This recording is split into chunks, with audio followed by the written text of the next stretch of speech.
Hola, mi nombre es Mariana Gómez Chigo, nací en la Ciudad de México. Con el desarrollo comunicativo fue desde pequeña. Yo empecé a hablar balbucear a los 11 meses. Dije mi primera palabra al casi año. Mi primera palabra fue mamá. Yo me crié en una familia de mi papá, mi mamá, 2 hermanas y vivía también muy cerca de la casa de mi abuelita.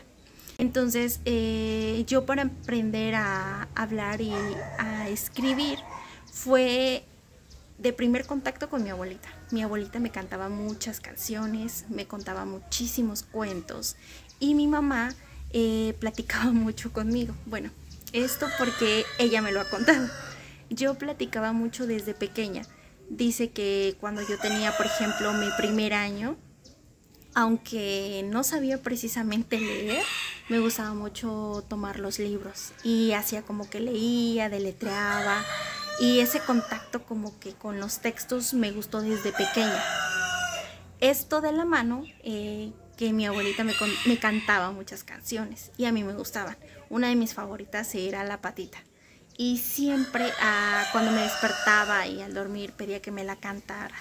Esto desde los 2 años aproximadamente, y obviamente lo pedía a mi manera, balbuceando y tal vez no de una manera muy clara, pero mi abuelita siempre tuvo esa atención y esa cercanía conmigo.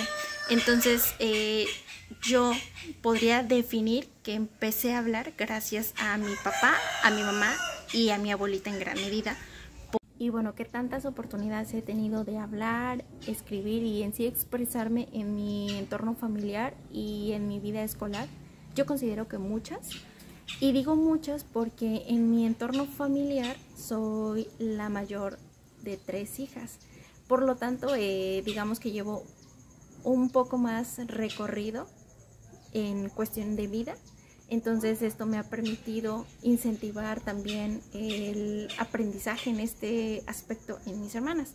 De hecho, con mi hermana, la de en medio, yo le enseñé a escribir y a leer. Y yo le enseñé a escribir y a leer jugando, porque a mí me gustaba mucho jugar, a que yo era la maestra. Entonces yo le llevo 3 años a mi hermana, la de en medio. Cuando yo tenía 8, ella tenía 5.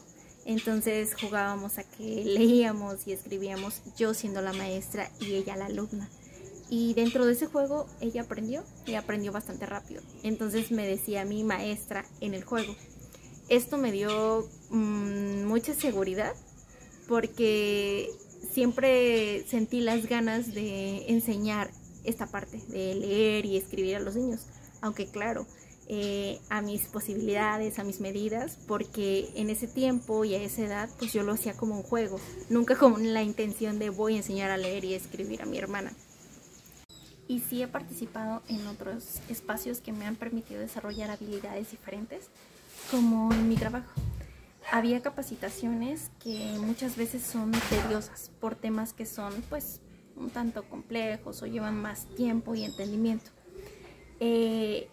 Yo estaba en un área contable, pero en un área contable pues se da mucho las actualizaciones en cuanto a reformas fiscales, leyes y artículos. Entonces cada año nosotros teníamos que acudir a cursos de actualizaciones de misceláneas fiscales, que esos son los cambios fiscales como tal de todo el país. Asistíamos como tal ciertas personas, es decir, solamente los que estábamos enfocados en el área contable. Pero los que tenían contacto con proveedores y veían facturas también tenían que estar actualizados en estos temas. Claro, no con los tecnicismos que utiliza pues un área contable.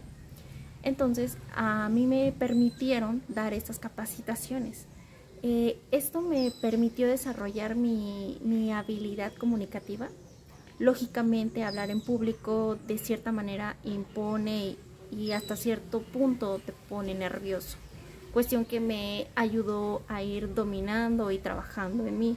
Hoy en día también sigo trabajando en hablar en público, en dominar mi pena y en hablar con seguridad, pero siento que haber dado estas capacitaciones durante un periodo de más o menos 2 años, unas 3 veces al año y obviamente en capacitaciones más pequeñas también, me ayudó a desarrollar y a trabajar esa habilidad en mí.